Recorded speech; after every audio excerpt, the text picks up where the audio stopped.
వేదిక మీద ఉన్న మిత్రులకు, ఇతర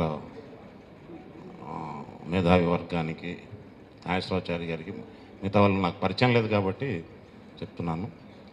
తర్వాత మీ వేదిక ముందున్న వాళ్ళకు కూడా, అట్లాగే నాకు ఈ అవకాశం కలిగించిన విరసం కార్యవర్గ సభ్యులకు కూడా నా కృతజ్ఞతలు తెలియజేస్తున్నాను. నేను ఇది క్వారీ బతుకు అనే ఈ కథల సంపుటి చుండూరు శిరోమణి బాబు గారు రాశారు. ఇదంతా క్వారీ జీవితాల మీద చుట్టూ తిరుగుతాయేమో అని చూశాను. కాకపోతే దీంట్లో ఒక కథ మాత్రమే క్వారీకి సంబంధించింది. మిగతావన్నీ రైటరు తన అనుభవాలకు వచ్చిన విషయాలని, తాను చూసిన సంఘటనలను కథలుగా రాశాడు. మొత్తం 14 కథలు ఉన్నాయి. ఈ 14 కథల్లో కూడా శైలి, శిల్పం చక్కగా ఉంది, బాగా పాఠకులను ఆకట్టుకునేలా రాశాడు. అయితే ఇంకొంచెం కొన్ని విషయాలు స్పష్టంగా, కొంచెం ముగింపులో ఒక విధమైన ఒక మలుపు అనేది ఉంటే బాగుంటుంది. అది అనుభవం కొద్ది వస్తుంది. నేను గత రోజు పాణి గారు ఇచ్చారు ఇది, కాకపోతే ఒక కథ చదవడం జరిగింది. ఈ క్వారీ కథ కూడా చదివాను. అంటే క్వారీలో శ్రామికులు పడే ఇబ్బందులు, వారి బాధలు అవన్నీ ఉన్నాయి. అట్లాగే ఇంకో కథ కూడా ఉంది.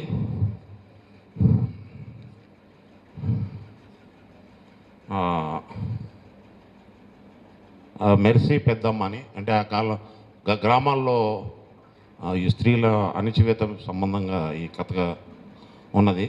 తర్వాత ఈ ఆనందరావు ఇల్లు, ఒక రైతు ఆ పొలం మీద వచ్చిన సొమ్ముతో, బయట కొంత చేసిన అప్పుతో ఒక ఇల్లు కట్టుకుంటాడు. చివరకు ఆ ఇంటి మీద అప్పు, పొలం మీద వచ్చిన పంటతో అప్పు తీర్చుదాం అనుకుంటాడు, కానీ అది కుదరదు. చివరకు చాలా అప్పులు అయ్యి ఆ ఇంటిని, పొలాన్ని అమ్మే ప్రయత్నం చేస్తే కొడుకు, భార్య అడ్డుకుంటారు. అవి ఎట్లా తీర్చాలో తెలియక చివరకు అతను పురుగుల మందు తాగి చనిపోతాడు. ఇలా ఒక శ్రామిక జీవితానికి సంబంధించిన విషయాలే దీంట్లో ప్రధానంగా తీసుకున్న క్వారీ జీవితానికి మాత్రం ఒక్క కథ మాత్రమే కనిపిస్తుంది. దీని క్వారీ జీవితం కొంత చదివితే, నేను కూడా ఈ మధ్య కొంత నవలు మొదలు పెట్టాను. కృష్ణదేవరాయల పీరియడ్లో ముఖ్యంగా మన రాయలసీమలో అనంతపూర్ జిల్లాలో ఈ గుత్తి ఈ ప్రాంతంలో వజ్ర పరిశ్రమ ఉండేది.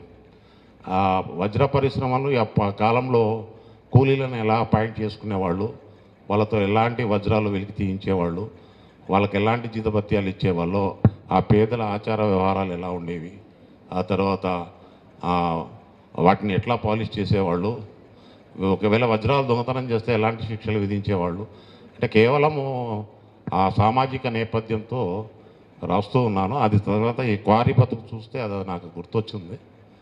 ఏది ఏమైనా కూడా కొన్ని కథలు చాలా స్పష్టంగా చెప్పదలుచుకున్నది, సూటిగా, శైలి కూడా చక్కగా ఉంది.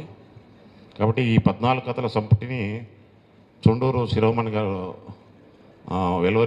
పుస్తకంగా వెలువరించారు. దీని ప్రచురణ కూడా కొలిమి ప్రచురణలో హైదరాబాద్ వాళ్ళు ప్రచురించారు. ఇది ఇక్కడ అమ్మకానికి ఉంది, 150 రూపాయలు దీని విలువ. ఆసక్తి, అభిరుచి ఉన్న వాళ్ళు కొంటే ఇలాంటి కథకులకు మంచి ఆదరణ ఉంటుంది. ఇందాక మిత్రులు కూడా చెప్పారు, పుస్తకాన్ని ఒక హస్తభూషణంగా చేసుకోవడం, లేదా మంచి పుస్తకం చదివితే దాన్ని మిత్రులకు పంచడం, వాళ్ళకి పుస్తకాలు బహుమతిగా ఇవ్వడం, అలాంటివి చేస్తే బాగుంటుంది. తర్వాత జ్ఞానము, రెండోది చాలా విషయాలు తెలుస్తాయి. నేను ఈ ప్రిపేర్ కాలేదు కాబట్టి ఎక్కువగా ఈ సంక్షిప్తంగా ఈ 3 ముక్కలు చెప్పి ముగిస్తున్నాను. నాకు ఈ అవకాశం ఇచ్చినందుకు కార్యవర్గానికి ధన్యవాదాలు. Thank you.